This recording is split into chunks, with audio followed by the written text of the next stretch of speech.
question here right now? Alright, I have a huge pile of questions sitting in my inbox, and I feel super bad that I haven't gotten. Alright, the first question comes from Carlos, and I received this question way back in November. He wants to know, for a good marketing career, is it better to read books or read blog articles?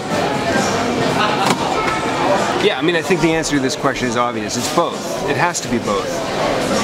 There's great books, but there's also great blog posts, and I think the key is to look for a mix of sources. I urge everyone, no matter if it's a blog or a book that you want to read, to dig a little deeper into research who that person is, and try to find something that shows you they're credible. Whether it's a case study, pretend you're a client and you're looking to hire them.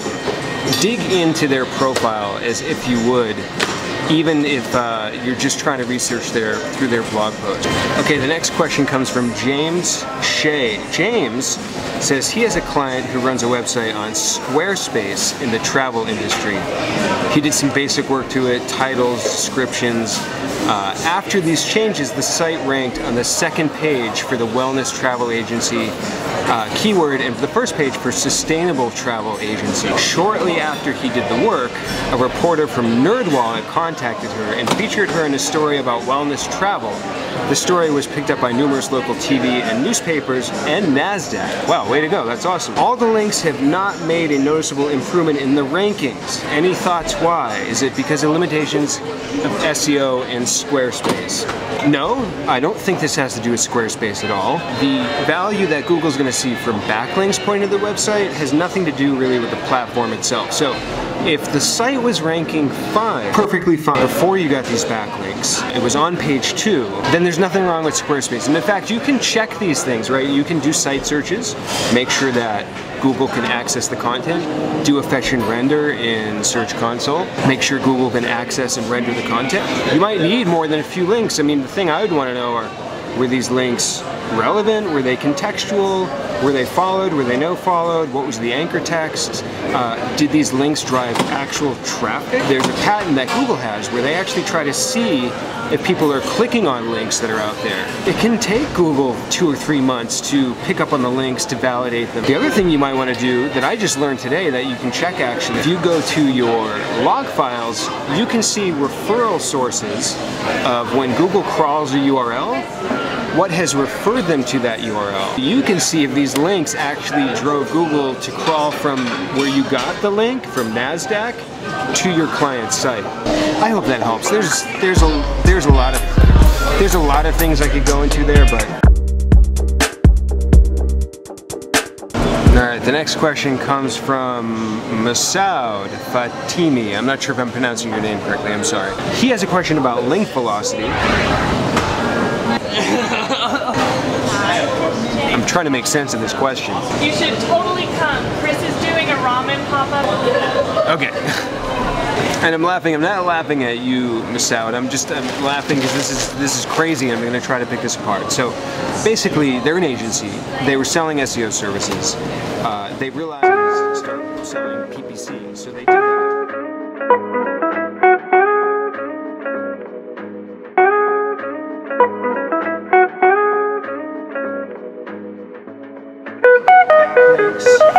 And we've got lots of it.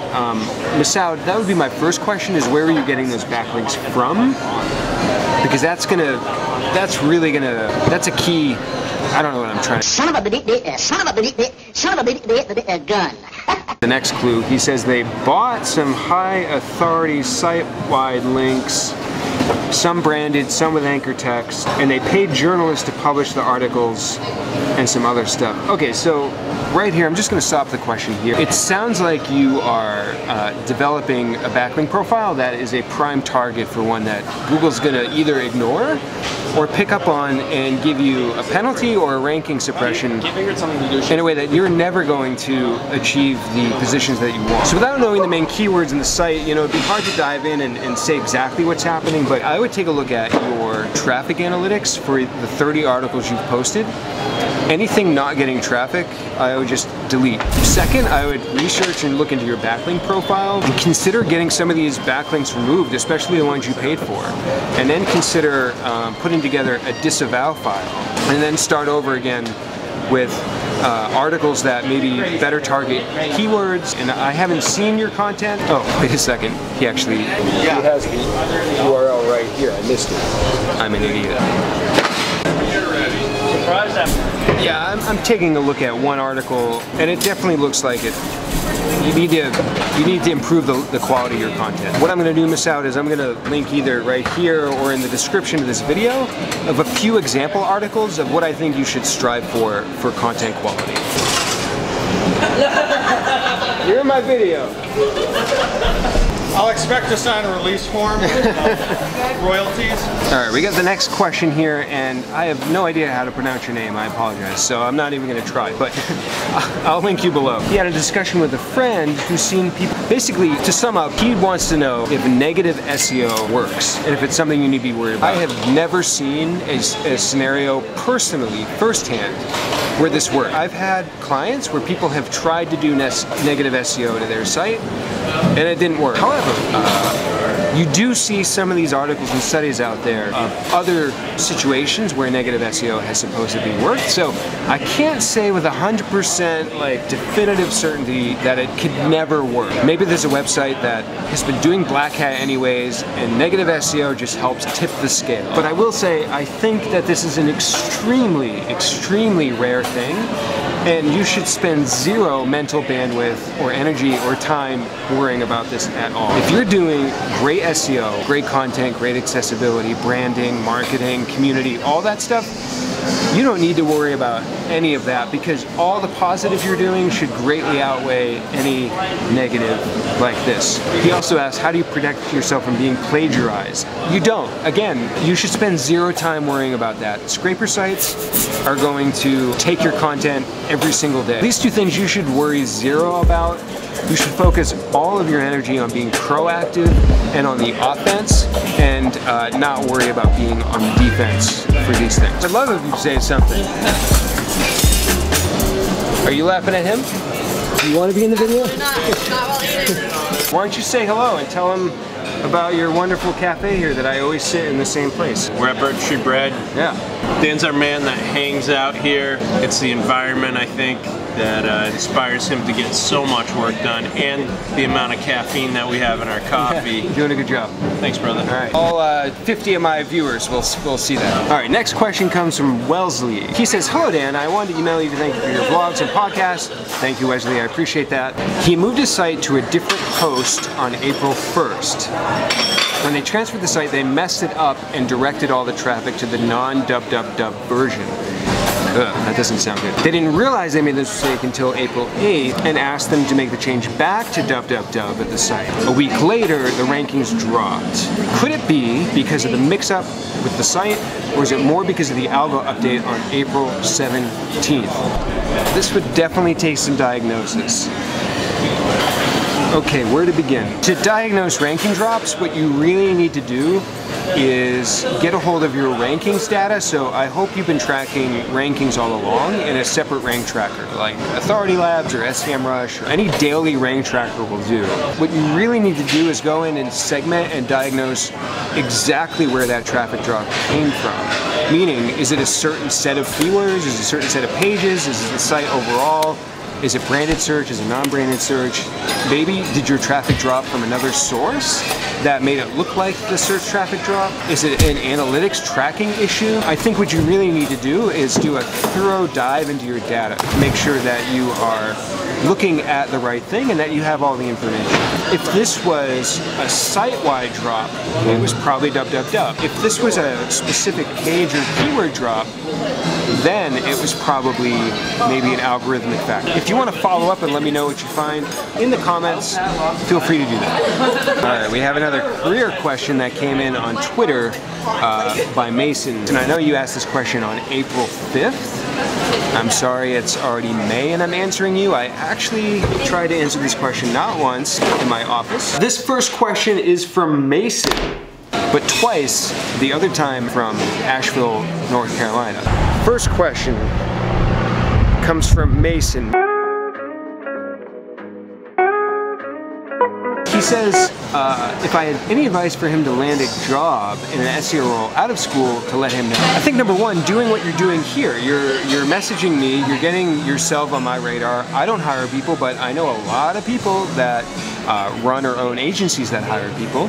I'm not saying that this means there's like a direct referral involved, but it's just you're putting yourself out there on somebody's radar. Number two, what you need to do is start blogging, tweeting, posting, publishing content. It might take 3 or 4 months to get noticed, but I guarantee if you start publishing content that is unique, maybe where you're sharing case studies, or maybe where you're talking about things that other people aren't talking about a lot. Like, for example, Alexis Sanders, who was on my podcast, she regularly tweets these little mini SEO tests. And it's totally unique. Nobody else is doing this. Use whatever content medium fits you. If you prefer to write, do a blog. If you prefer to do video, do a video. If you're not crazy about publishing your own content, a second great alternative is to interact in the communities. Go into the Moz Q&A, interact with people on Twitter, leave comments on LinkedIn. Finally, the icing on the cake for all of this is whatever profile you're using, it needs to clearly say in your bio or in your pinned tweet at the top or in your LinkedIn profile that you're coming out of school or you're fresh out of school and you are available and interested in an SEO job. So Mason, I hope that helps. Nice camera. Oh, thank you.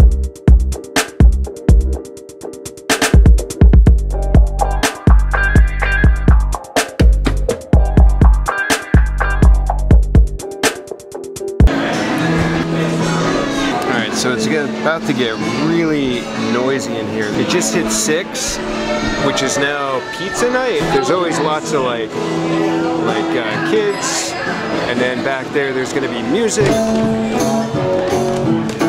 It's gonna get super loud, so I'm gonna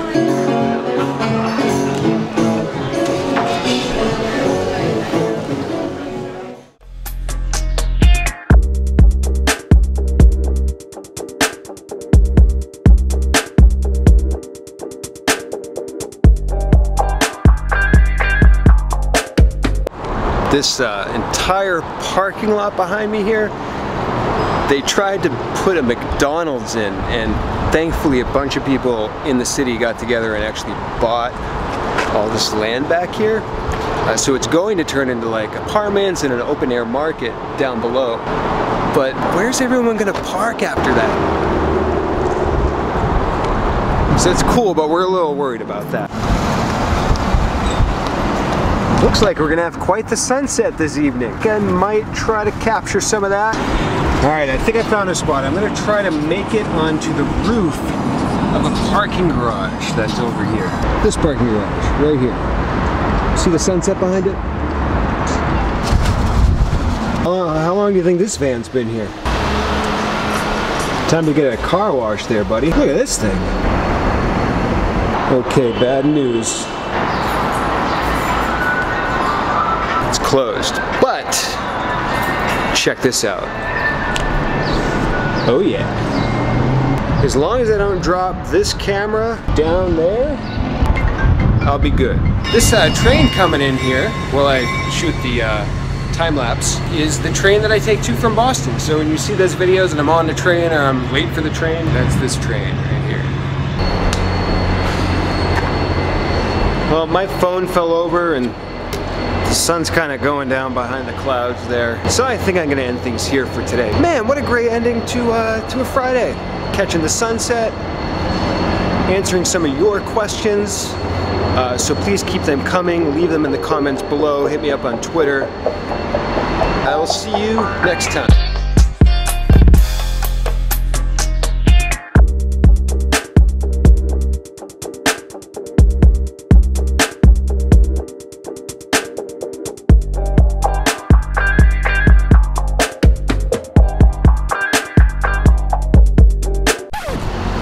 I just realized I could have taken the stairs up to the roof.